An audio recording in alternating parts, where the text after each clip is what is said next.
भाई पिछली वीडियो की तरह इस वीडियो में भी हम कुछ नामालूम वेरिएबल्स वाले एक्सप्रेशंस को हल करने की कोशिश करेंगे। अब जैसे इस मिसाल में कहा जा रहा है कि 3x जमा 3y जमा 3z बराबर है 1 के। और उसके बाद पूछ रहे हैं कि 12x जमा 12y जमा 12z फिर किसके बराबर होगा। चलें, इसको हल करने के लिए ऐसा करते हैं कि 12 को इस एक्सप्रेशन से फैक्टर आउट कर लेते हैं, या आसान अल्फाज में बात करें तो 12 इन सब टर्म्स में मुश्तरका है। तो इसको हम बाहर ले आते हैं और फिर बाकी सारी चीज़ें ब्रैकेट्स के अंदर डाल देंगे। यानी इस एक्सप्रेशन को हम अगर दो आंसर में बांट लें तो ये बराबर हो जाएगा 12 ज़रब x जमा वाई जमा जी के। और इन ब्रैकेट्स को जब हम खोलेंगे तो जाहिर है कि हमें यही एक्सप्रेशन वापस मिल जाएगा।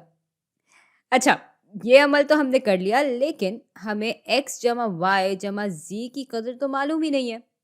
हाँ, लेकिन इस इक्वेशन की मदद से शायद हम ये जान पाएँ कि ये पूरा एक्सप्रेशन किस कदर के बराबर है। भई यहाँ हर टर्म में 3 मुश्तरका है, तो इसलिए हम इसको बाहर निकाल लेंगे और बाकी चीज़ें फिर हम ब्रैकेट्स के अंदर लिख लेंगे।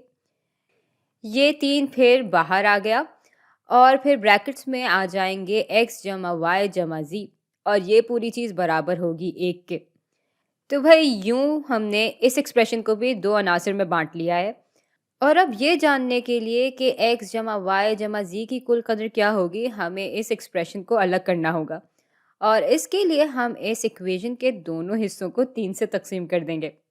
अच्छा, अब ये और ये तो आपस में कट जाएंगे और ये पूरा हिस्सा बराबर हो जाएगा 1/3 के।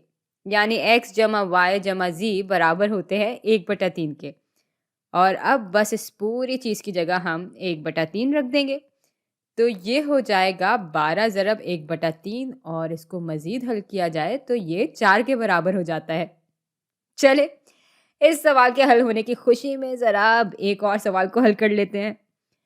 यहाँ 3a जमा 5b बराबर है 2 के। और अब पूछा जा रहा है कि 15a जमा 15b किसके बराबर होंगे। तो हम चाहें तो इसको पिछली मिसालों की तरह हल कर सकते हैं। हम कह सकते हैं कि इन दोनों ही टर्म्स में 15 मुश्तरका है, तो इसको हम बाहर निकाल सकते हैं और फिर अंदर ब्रैकेट्स में a जमा b आ जाएगा। और अब अगर हमें a जमा b की कदर मिल जाए तो ये सवाल जल्दी से हल हो सकता है। और ऐसा करने के लिए हम जाहिर है कि इस एक्सप्रेशन से उम्मीद लगा बैठते हैं।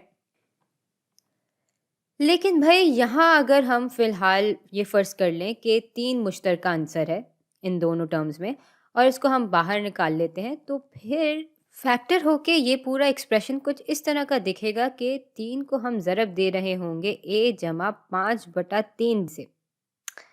और यूँ हमें a जमा b की कदर तो नहीं मिली। अच्छा चलें, हो सकता है कि 5 को मुश्तरका आंसर के तौर पे अगर हम बाहर निकाल लें तो मामला मुख्तलिफ हो जाए। तो जब 5 को हम बाहर निकालते हैं तो फिर ब्रैकेट्स में हमारे पास 3/5 आ जाता है जमा b। तो भाई ये करने से भी हमें कोई ख़ास फ़ायदा तो नहीं हुआ।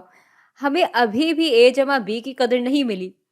और अगर ऐसी सूरत हाल बन जाए तो भाई इसका मतलब ये है कि हमें पूरी मालूमात दी ही नहीं गई। भाई बगैर a जमा b की कदर जाने हम ये सवाल नहीं हल कर सकते, और बस यहाँ हम इस किस्से को ख़त्म करते हैं।